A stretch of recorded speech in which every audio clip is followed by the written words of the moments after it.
വിശുദ്ധ യോഹന്നാന്റെ സുവിശേഷത്തില് 15-ാം അധ്യായം 5-ാം വാക്യത്തിൽ കർത്താവായ യേശുനാഥൻ ഇപ്രകാരം അരുൾ ചെയ്തു: ഞാൻ മുന്തിരിച്ചെടിയും നിങ്ങൾ ശാഖകളുമാകുന്നു.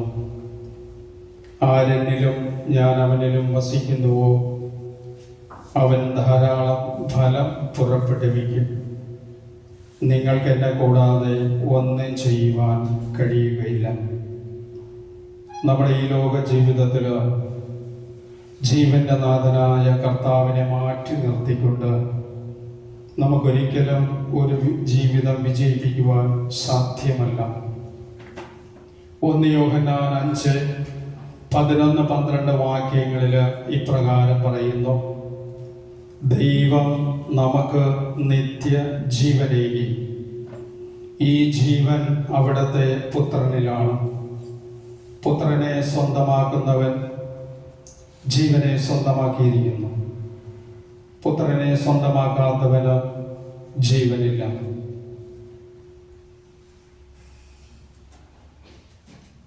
ദൈവം, പിതാവായ ദൈവം നമുക്ക് നിത്യജീവനേകാനാണ് അവിടുത്തെ പുത്രനെ ഈ ലോകത്തിലേക്ക് നൽകിയത്. ആ പുത്രനെ നാം സ്വന്തമാക്കുമ്പോൾ നമുക്ക് നിത്യജീവനുണ്ട്. ഈ ലോകത്തിലും ഈ ലോകം വിട്ടുപോകുമ്പോൾ പരലോകത്തിലും നിത്യ ജീവനുണ്ട്. ഇന്ന് നമ്മെ വിളിച്ച ദൈവം ഇതാ നമ്മുടെ മധ്യയിൽ. പിതാവിനാൽ ആകർഷിച്ച് രക്ഷകന്റെ പരിശുദ്ധ നാമത്തിലാണ് നമ്മെ വിളിച്ച കർത്താവായ ദൈവം ഇതാ നമ്മുടെ മധ്യയിൽ. സ്നേഹമാകുന്ന ദൈവം ഇതാ നമ്മുടെ മധ്യയിൽ.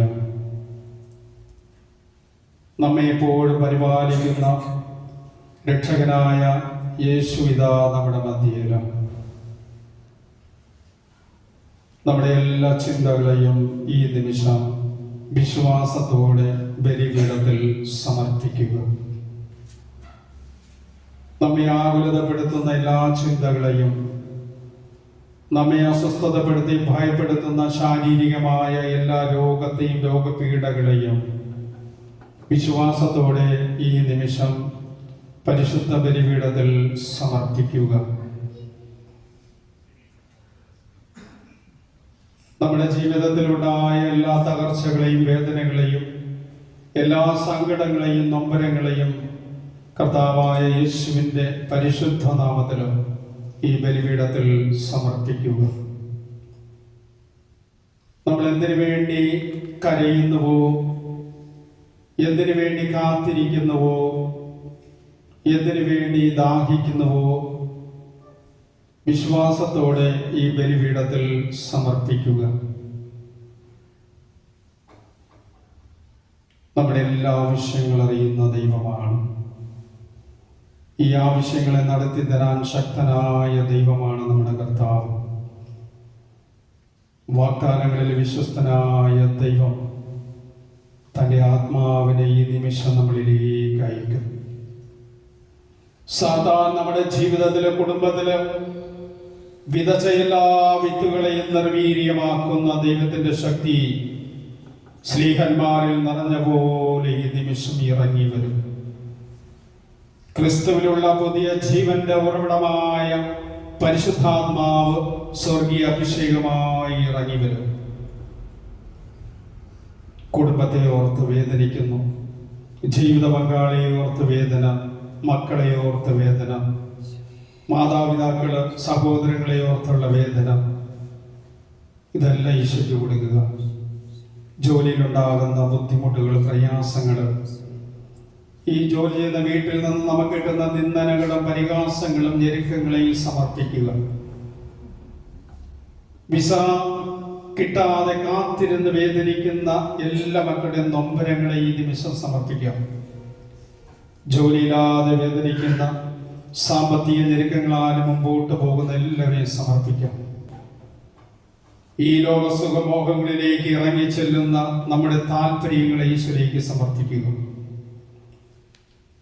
നന്മ പറഞ്ഞു തരാനോ നമ്മുടെ കഷ്ടപ്പാടുകളിൽ ആശ്വാസവാക്ക് പറയുവാനോ ഭയപ്പെടേണ്ട, കർത്താവ് നിന്റെ കൂടെയുണ്ട്, നീ പ്രാർത്ഥിക്കുക, ഞാനും നിനക്ക് വേണ്ടി പ്രാർത്ഥിക്കും എന്ന് പറയാൻ കഴിയാത്ത കൂട്ടുബന്ധമുണ്ടെങ്കിൽ വിചാരിക്കുക, അവർ നമ്മളെയും നമ്മുടെ വിശ്വാസത്തെയും നശിപ്പിക്കും. സർപ്പത്തെ പോലെ വിവേകികളും പ്രാവിനെ പോലെ നിഷ്കളങ്കരുമായിരിക്കുക. നമുക്ക് വേണ്ടത് ജീവന്റെ നാഥനെയാണോ, ഈ ലോകത്തിൽ നിന്ന് കിട്ടുന്ന സ്നേഹബന്ധമാണോ? ഒന്നോർക്കുക, ഏതാണ് നന്മ, ഏതാണ് തിന്മ?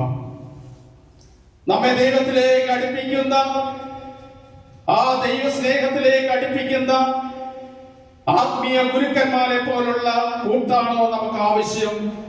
ദൈവത്തിൽ നിന്ന് അകറ്റി അവർ ജീവിക്കുന്ന പാപ വഴികളിലൂടെ നമ്മളെ പ്രേരിപ്പിക്കുന്ന കൂട്ടാണോ നമുക്ക് ആവശ്യം?